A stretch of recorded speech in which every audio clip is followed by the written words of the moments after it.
and welcome to DM But Group Tuition, a place for all the rankers. हमने already हमारा chapter number 9 fundamental rights and duties as well as directive principles of state already हमने शुरू कर दिया है। हम अभी तक इसके 7 वीडियोस देख चुके हैं। क्या आपने अभी तक एक भी नहीं देखा? ये पहला वाला है, तो जल्दी से डिस्क्रिप्शन बॉक्स में जाइए। सातों के सातों वीडियो की लिंक आपको डिस्क्रिप्शन बॉक्स में मिलने वाली है।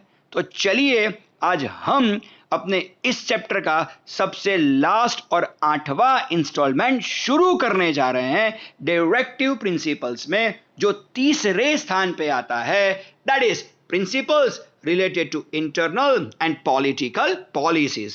Number 1, Panchayati Raj should be established by the state, for which proper leadership, officers and financial aid should be provided to conduct the work in free way. सबसे पहले तो जहां पे बहुत सारी या बड़ी बड़ी कोर्ट का कोई व्यवस्था ना हो, वहां पे स्टेट को क्या अश्योर करना चाहिए? वहां पे स्टेट को पंचायती राज अश्योर करना चाहिए या पंचायती राज उनको फॉर्म करना चाहिए। सेकेंडरी थिंग इज दिस कि ये जितने भी पंचायत में जो 5 मेंबर रहते हैं, उन्हीं लोगों को लीडरशिप देनी चाहिए कि जो लीडरशिप के काबिल हो। तो जितने भी काबिल लीडर्स हो उनको ही इन पंचायत राज के जो भी पंच होता है उनमें स्थान देना चाहिए। सेकेंडरी थिंग इज दिस कि पंचायत राज को क्या होना चाहिए? तो एक सफिशिएंट बैलेंस भी उसके पास होना चाहिए, ताकि बढ़िया तरीके से एक फ्री वे में वो लोग अच्छी तरह अपनी जवाबदारी निभा सकें। Number 2, the state should separate it's services from corporate minus and it should be in liberty so that judges can be impartial, fearless and courageous in rendering judgments. कई बार क्या होता है कि भाई कई बार अगर हम लोग प्रैक्टिकल हो जाए तो चले, लेकिन स्टेट अगर अपने सिटीजन्स के प्रति प्रैक्टिकल हो जाए तो नहीं चल सकता। तो सबसे पहले तो ये माइंडसेट, जो कॉर्पोरेट माइंडसेट कई बार स्टेट अपना लेता है, वो कॉर्पोरेट माइंडसेट स्टेट को अपने दिमाग से हटाना ही चाहिए। सेकेंडरी थिंग इज दिस कि क्या होता है कि जब आप जज को फ्री हैंड दे देते हो तो वो बिल्कुल इम्पार्शियल होके, फियरलेस होके और करेजियस वर्डिक्ट्स और डिसीजन सुनाते हैं। ओके, तो एक ऐसा एटमॉस्फेयर देना चाहिए कि जिस एटमॉस्फेयर में जितने भी हमारे सुप्रीम जजेस हैं वो सभी इम्पार्शियल रह सके, फियरलेस रह सके, करेजियस रह सके और इन सभी गुण धर्मों के होते हुए वो अपना जजमेंट्स बिल्कुल बायस होके दे। तभी और सिर्फ तभी international and political policies can be implemented in a proper way. Number 3, the state should make attempts to maintain international peace, security, to establish fair relation between nations and to increase respect of international law. सबसे पहले तो state को क्या करना चाहिए? तो state को इसी चीज का अटेम्प्ट्स, एंडेवर्स यानी ट्राइंग करता रहना चाहिए, यानी उनको स्टेट को इसी बारे में प्रयत्नशील रहना चाहिए कि इंटरनेशनल पीस हमेशा ही बनी रहे। ओके, सिक्योरिटी यानी अपनी जब सुरक्षा का मामला आता है, अपनी सिक्योरिटी का, अपने सेफगार्ड का जब मामला आता है तो उसमें एक भी एंगल से कोई भी कमी नहीं छूटनी चाहिए। Okay, to establish fair relation between nations. Okay, जितने भी हमारे नेबरिंग कंट्रीज हैं उन लोगों के साथ या अदर नेशंस के साथ हमारे रिलेशन काफी फेयर होने चाहिए, काफी बढ़िया वाले होने चाहिए।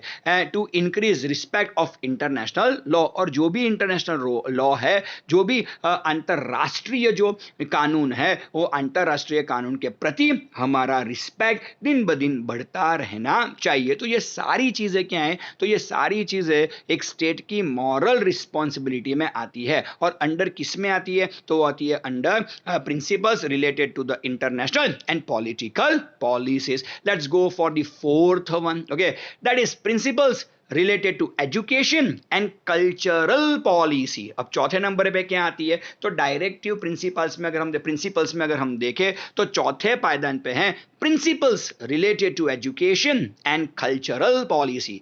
Free and compulsory education for the children belonging to the age group of 6 to 14 years of age is mentioned in the constitution and it was the fundamental right to education.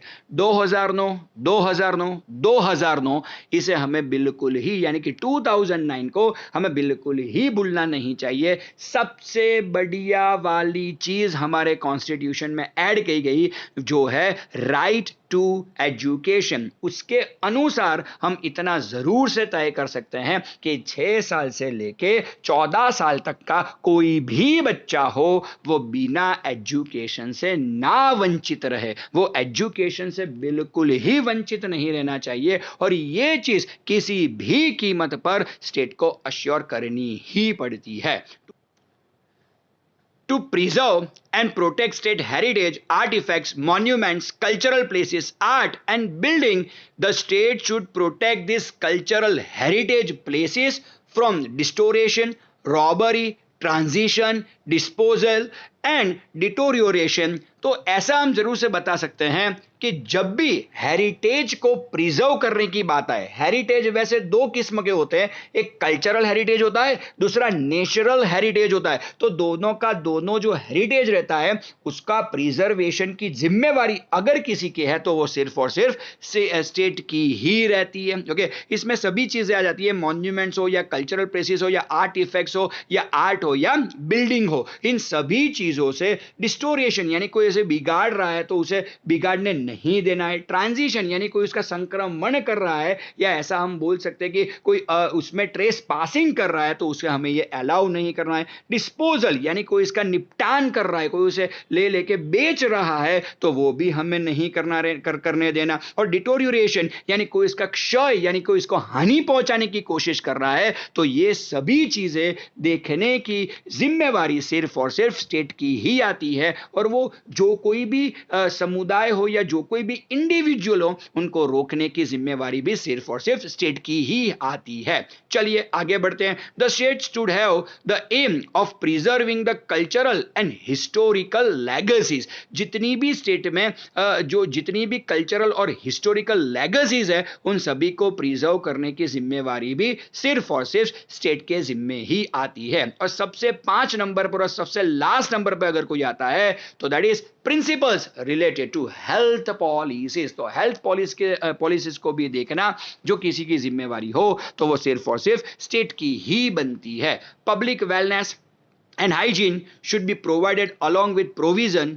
for better nutrition and health amenities for the people by the state. Okay, state को क्या करना है तो भाई लोगों को जितना हो सके उतना वेलनेस और जितना हो सके उतना हाइजीन एक एटमोस्फियर उनको प्रोवाइड करना है. सेकेंडरी थिंग इज दिस कि माल न्यूट्रिशन की कोई भी दिक्कत छोटे बच्चों में ना आए वो देखना भी सिर्फ और सिर्फ स्टेट की ही जवाबदारी में आता है. तो जो न्यूट्रिशन से लगती जो चीज़ें हैं या हेल्थ एम्यूनिटीज़ जो खड़ी करने वाली जो चीज़ें हैं वो सभी की सभी जो भी फैसिलिटीज़ है वो देना सिर्फ और सिर्फ स्टेट का ही एक ड्यूटी माना जाएगा. Prohibition on harmful drugs, harmful soft drinks and drugs should be done by the state. This should be further banned as it will create health hazard for the public. Sometimes क्या होता है कि कोई harmful drug रहती है या harmful soft drinks रहते हैं या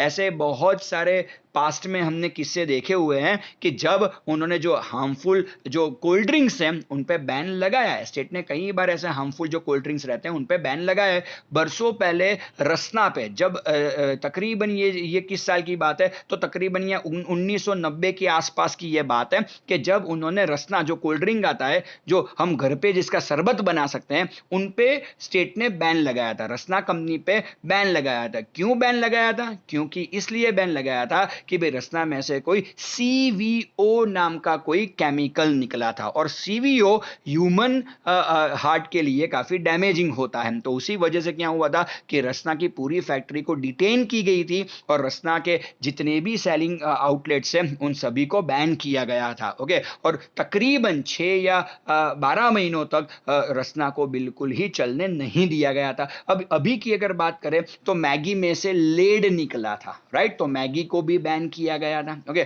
तो ये सारी चीजें कौन देखता है? तो ये सारी चीजों का देखभाल कौन करता है? तो ये सारी चीजों का देखभाल अगर कोई करता है तो वो सिर्फ और सिर्फ स्टेट ही करता है। Number 3, to preserve the environment with latest amendments, thereby taking care of the forest and vegetation should be the policy of the state. Environment जितना हो सके उतना फ्रेंडली एटमॉस्फेयर एनवायरमेंट को देना ही चाहिए। उसके लिए अगर फॉरेस्ट हो या कोई वेजिटेशन हो, उनके लिए भी कोई कोई कोई खास करके कोई पॉलिसी बनानी चाहिए। जैसे फॉरेस्ट हो या वेजिटेशन हो तो उनका प्रिजर्वेशन हो सके, तो ऐसी कोई खास प्रकार वाली कोई विशिष्टता वाली पॉलिसी भी स्टेट अपने लिए फॉर्म कर सकता है। Number 4, hygienic environment should be maintain in the working areas of labours. जितने भी लेबर्स हैं, हमने बहुत बार देखा है कि जो लोग छोटी बड़ी फैक्ट्रियों में काम करते हैं या केमिकल फैक्ट्रियों में काम करते हैं या माइनिंग वाले बिजनेस में, तो वहां बिल्कुल ही एक हाइजीन एटमॉस्फेयर या हाइजीन एनवायरमेंट प्रोवाइड लेबर्स को नहीं किया जाता। ओके, तो जब कभी भी ऐसी कोई दुर्घटना हो जाए या जब कभी भी कोई कोई कोई इन सब वजहों से लेबर्स अगर दिक्कत में आ रहे हैं, तो स्टेट का क्या काम है? तो स्टेट का सिर्फ और सिर्फ एक ही रोल है कि उनको एक हाइजीनिक एनवायरनमेंट उनके वर्क प्लेस पे उन्हें मिले। They should have social and cultural development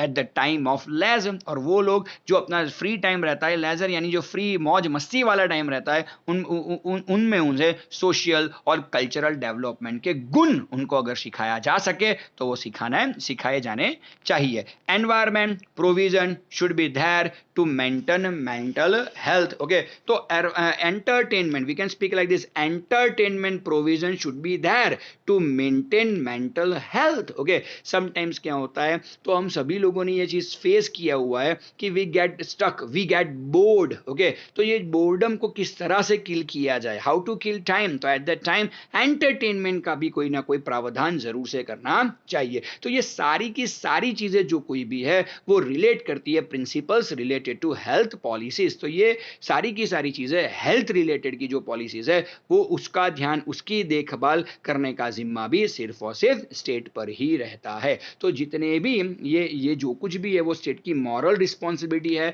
weather the state wants to do और whether the states doesn't want to do, it depends on the state, but gradually we have seen this के many times states have interfere in such kind of affairs. Okay, तो ये सारी की सारी जो चीजें आती है वो आती है directive principles of the state. Okay, तो इसी के साथ अपना चैप्टर नंबर 9 यहां पे हम खत्म कर रहे हैं। Here DM signing off. Thank you, bye.